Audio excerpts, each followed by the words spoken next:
오늘 아침을 여는 말씀은 이사야 22장 12절부터 14절까지 말씀입니다.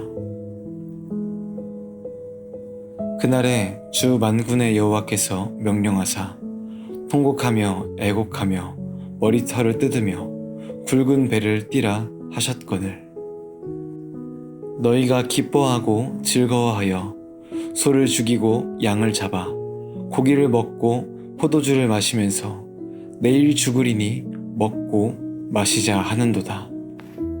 만군의 여호와께서 친히 내 귀에 들려 이르시되 진실로 이 죄악은 너희가 죽기까지 용서하지 못하리라 하셨느니라. 주 만군의 여호와의 말씀이니라. 이사야 22장은 환상의 골짜기에 임하는 하나님의 심판의 말씀입니다. 환상의 골짜기란 남유다의 수도 예루살렘을 가리킵니다. 하나님께서 사랑하셨고 지키시겠다고 약속하신 이 성읍이 왜 심판을 받게 되었는지 살펴보면서 우리는 어떠한 삶을 살아야 하는지 돌아보는 시간이 되기를 소망합니다. 하나님은 12절 말씀을 통해서 남유다 백성들에게 회개하라고 말씀하십니다. 12절이 말하는 회개의 모습은 매우 처절한 회개의 모습입니다. 그런데 이스라엘 백성들은 13절에서 이렇게 말합니다. 내일 죽으리니 먹고 마시자. 이 말에는 미래에 대한 소망이 없습니다. 하나님의 뜻을 이루기 위한 사명이나 열심의 마음도 담겨 있지 않습니다. 오직 순간의 쾌락에만 집중하고 있습니다.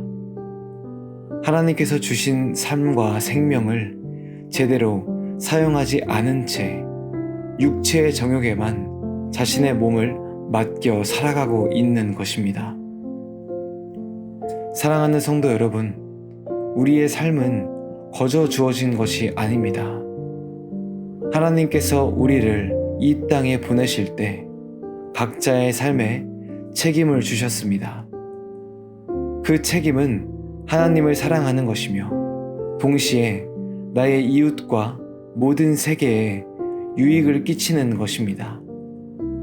나의 주변을 거룩하게 만들어가는 일, 이것이 바로 내게 주어진 책임입니다. 하지만 많은 사람들이 이 일을 하지 못하고 방황하며 살아갑니다. 자신이 무엇을 해야 하는지 제대로 깨닫지 못한 채 육신의 쾌락에만 몸을 맡기며 살아갑니다. 이러한 실수는 세상 사람뿐만이 아닌 성도들에게서도 반복됩니다. 성도 역시 세상이 말하는 힘과 명예에 자신을 맡긴 채 살아가곤 합니다. 성도나 세상 사람이나 하나님께서 자신에게 주신 본분을 제대로 깨닫지 못한 채 방황하며 살아가고 있습니다. 무사 아사리드라는 작가가 있습니다. 이 작가는 자신의 책 사막별 여행자에서 이렇게 말합니다. 어디로 가야 할지 더 이상 알 수 없다면 자신이 어디서 왔는가를 기억해내야 한다. 우리는 어디서 왔습니까?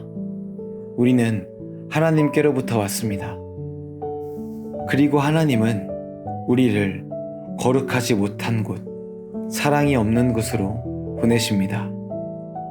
우리에게 사명을 주셨고 사명의 자리로 보내고 계십니다. 보내신 이의 뜻을 이루는 삶, 우리는 이것을 사명을 이루는 삶이라고 부릅니다. 주기도문의 고백처럼 하늘의 뜻이 이 땅 위에 이루어지기 위해서는 성도가 하늘과 땅 사이에 통로가 되어야 합니다.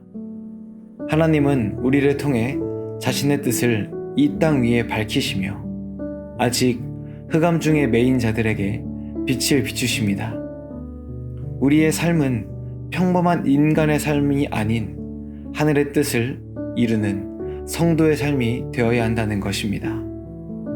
오늘 이사야의 말씀이 우리에게 이루어져야 하겠습니다. 나의 삶이 끝날 때 주님께서 나의 삶을 무익한 삶으로 기억하지 않으시고 사명을 다했던 유익한 삶으로 기억하시기를 바랍니다. 오늘 말씀으로 하루를 시작하시는 모든 성도 여러분들의 삶이 하나님 보시기에 복된 삶, 아름다운 삶, 세상에 유익한 삶이 되시기를 주님의 이름으로 간절히 소망합니다.